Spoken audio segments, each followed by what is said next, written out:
Hello viewers, welcome to another interesting lecture of digital communication.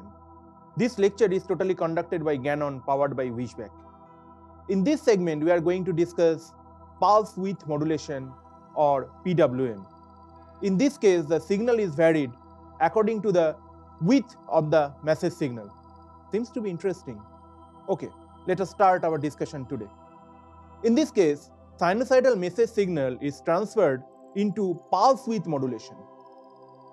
When the sinusoidal signal amplitude is minimum, the width of the pulse is less.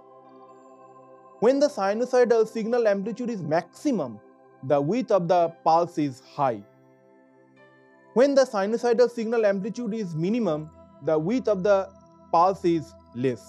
Here, the modulated signal is varied, hence it is known as pulse width modulation or PWM.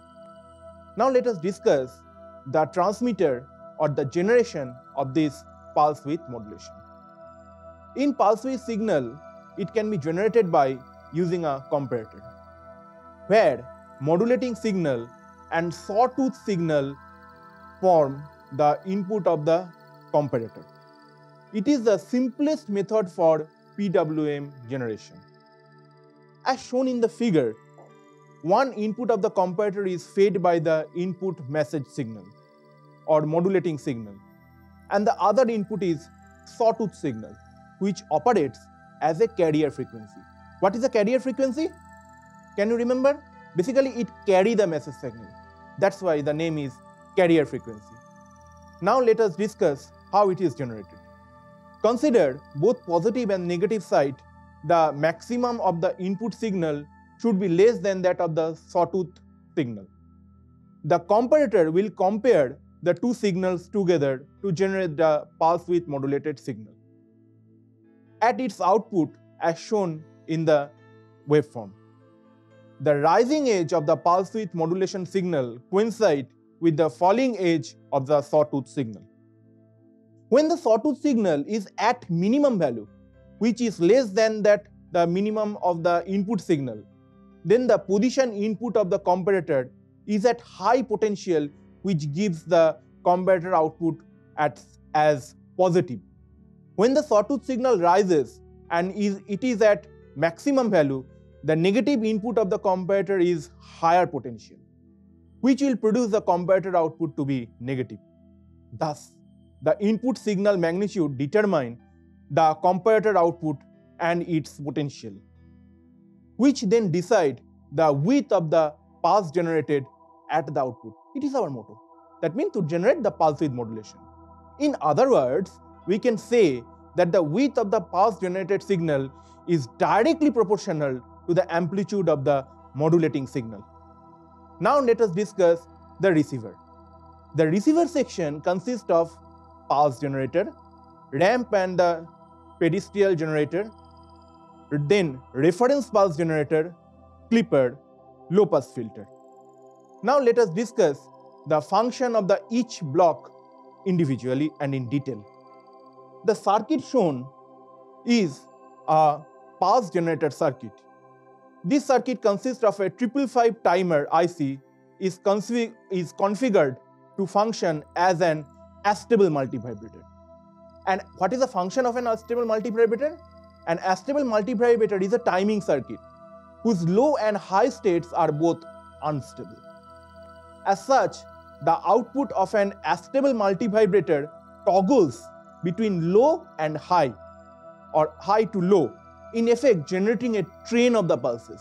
This circuit is therefore also known as pulse generator circuit. Now let us discuss the ramp and the pedestal generator.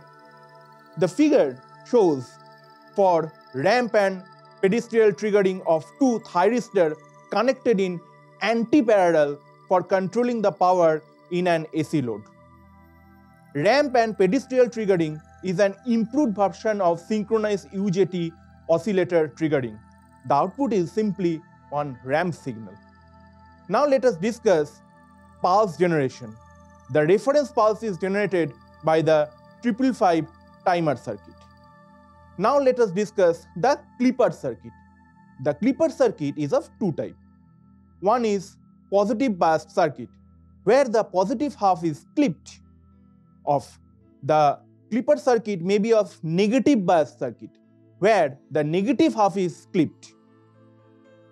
Lastly, in the receiver, there is one low pass filter. What is a low pass filter? The low pass filter consists of a resistance R and capacitance C. The output is low frequency signal output. That's all about the receiver. That means you retrieve the message signal at the receiver.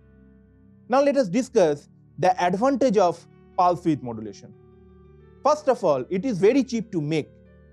The second one is it has low power consumption. Efficiency is up to 90%. So far so good. A signal can be separated very easily at demodulation, and noise can be also easily separated. It has high power handling capacity. It can utilize very high frequency, little heat while working. Noise interference is less in this circuit. Very energy efficient when used to convert the voltage or to its light bulb. A system is in moderate inefficiency among all three types. Synchronization between the transmitter and the receiver is not required, unlike the pulse position modulation or PPM. Then filter requirement is reduced. Amplitude and frequency can be controlled independently. Significant reduction in THD of load current. Now obviously every system has some disadvantage. What is the disadvantage of pulse width modulation? The complexity of the circuit is high in some cases. The voltage spikes is generated. In the pulse width modulation, the system required a semiconductor device with low turn on and turn off times. Hence they are very expensive. Radio frequency interference may occur in pulse width modulation. There is some electromagnetic noise in pulse width modulation. Bandwidth should be large to use in communication in case of the pulse width modulation. High switching loss due to the high PWM frequency, and instantaneous power of the transmitter varies in case of pulse width modulation. Now let us discuss the application of the pulse width modulation. The application include pulse width modulation technique are used in telecommunications for encoding purpose. Pulse width modulation helps in voltage regulation and thus find its use in controlling brightness in smart lighting systems and also controls the speed of the motors. Computer motherboard requires PWM signal that controls the heat generated in the board. 4-pin PWM header is embedded in the fan that helps to dissipate the heat from the motherboard. It is also used in audio or video amplifiers. Now what we have discussed today? We have discussed pulse width modulation basic concept. Then we discussed pulse width modulation generation. After that, obviously, pulse width modulation detection. Then we discussed advantage of the pulse width modulation, then disadvantage of the pulse width modulation, and lastly, the application of the pulse width modulation. That's all for this segment. In the next segment, we are going to discuss another very interesting topic. That's all. Stay tuned to GANON. Bye.